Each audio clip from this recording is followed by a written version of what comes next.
Hey guys, thanks for watching. Thanks for listening. This is your host, Thomas Sirey from On the Hot Podcast. Today, I have some bonus content for you guys. The bonus content we'll be covering today will be in the sport of wrestling inside the WWE world. In today's bonus segment, I'll be sharing my thoughts on the Friday Night Smackdown era officially ending with Fox Sports Network. So, we seen last Friday in the world of WWE, inside the world of sports entertainment, that the WWE's Friday Night Smackdown and Fox have ended their partnership that has continued from 2019 all the way to 2024. It has a total of 5 years that SmackDown and Fox have partnered up with each other. And now SmackDown will go their own separate ways, partnering up with the USA Network like they already do for Monday Night Raw and NXT. And Fox will go their own way. So I'll be sharing the positives of the partnership with SmackDown and Fox and the negatives with SmackDown and Fox that we've seen over the last 5 years in the world of wrestling. So, in my opinion, it's a lot to say. It's a lot to say, but I have to say that the SmackDown Fox era has to be one of, if not, I won't say that, but it has to be one of the greatest eras in SmackDown history. From what we saw on Fox for SmackDown, there's been a lot of ups, there's been a lot of downs, but we've seen a lot of great moments transpire with Friday Night SmackDown in the Fox era. We've seen Roman Reigns' historic, undisputed WWE Universal title reign. We've seen 2 title reigns in one. We've seen the Bloodline storyline of how brilliant that was with Roman Reigns, the Usos, Paul Heyman, the honorary Sami Zayn. We've seen the final boss, The Rock, get back into wrestling, show how passionate he was before he hit the Hollywood scene and became one of the biggest box office attraction stars in Hollywood. The Rock showed that he still has it, and it gave us one of the greatest heel characters that we've seen in years with the final boss persona. All the endless segments that he gave us on Friday Night SmackDown. We also seen Jimmy and Jay, the Usos' historic WWE Undisputed Tag Team title reign. They went on to become the longest reigning tag team champions in WWE history. We also seen another historic title reign of Gunther holding that prestigious and honorary Intercontinental Championship. He is the longest reigning Intercontinental Champion in history. And the reign started on SmackDown. We also seen the emergence of Bianca Belair, the EST, take over the women's division and emerge as a superstar also on the SmackDown Fox era. So, looking back at this, there's a lot to be proud of the Friday Night SmackDown era with Fox. It was brilliant. A lot of good things that happened. And I'll say it became must see.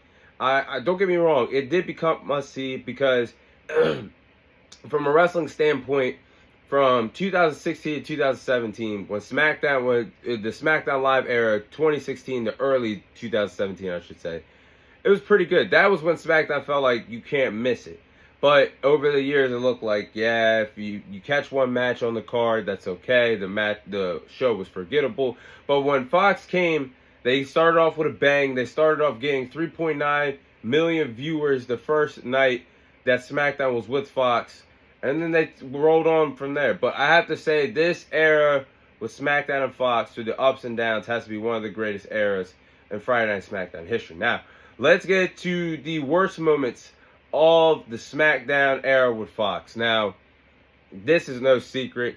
Starts off with one of the worst mistakes in wrestling history. One of the worst booking decisions of wrestling history is when Goldberg defeated the late great Bray Wyatt, the Fiend persona of Bray Wyatt, for the Universal Championship.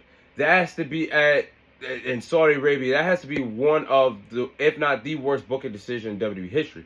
Because Bray Wyatt took so much time and effort to turn his character, or what he was doing at the time with Firefly Funhouse, and him being this happy character, and then being this evil, this ferocious, unstoppable character of the Fiend. And he put a lot into the character because he took out Finn Balor, he took out Seth Rollins, took the Universal Championship from Seth Rollins, took out The Miz, and took out Daniel Bryan on his run with The Fiend. That was when The Fiend looked unstoppable. And only took 3 to 5 minutes for an old, washed, part-time wrestler that really didn't give a damn about the business, just about the paychecks at that time, and Bill Goldberg, just to steamroll him, bury him, and take the Universal title from him. And truth be told, WrestleMania 36, that's all COVID aside, we probably should have got that match. The Fiend Bray Wyatt versus Roman Reigns for the Universal Championship. And yes, with the COVID circumstances, we did get the great Firefly Funhouse match between Bray Wyatt and John Cena. But no COVID, no BS booking decisions.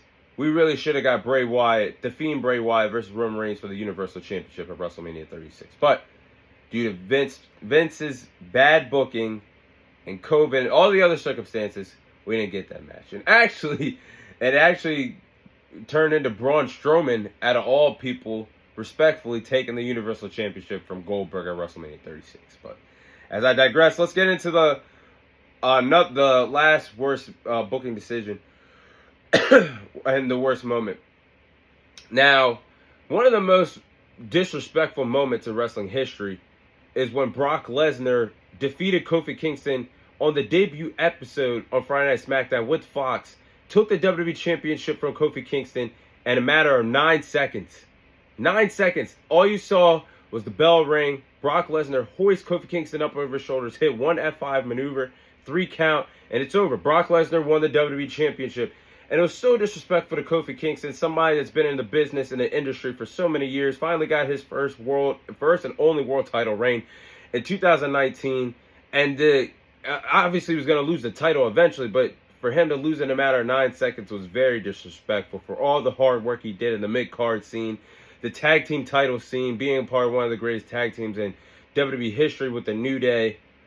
That was just disrespectful. And then the icing on the cake, you ended that title reign for Brock Lesnar to feud with Cain Velasquez. Cain Velasquez, if you follow the UFC, Cain Velasquez actually beat Brock Lesnar to become the heavyweight champion of UFC. So we already seen them actually have a real fight in real life, and Cain Velasquez kicked Brock Lesnar's ass. And then you wanted to continue the feud into the WWE with Brock Lesnar defeating Cain Velasquez in under 2 minutes to retain the WWE Championship. Was totally a waste of time. Yes. So me reminiscing on those 2 moments, definitely horrible booking decisions. But once again, Friday Night SmackDown was definitely, with the Fox era, was definitely one of the greatest SmackDown eras in SmackDown history. But that is all the time I have for you guys today. Thank you guys for watching. Thank you guys for listening. This is your host, Thomas Tyree, signing off. And I'll see you guys on next week's episode.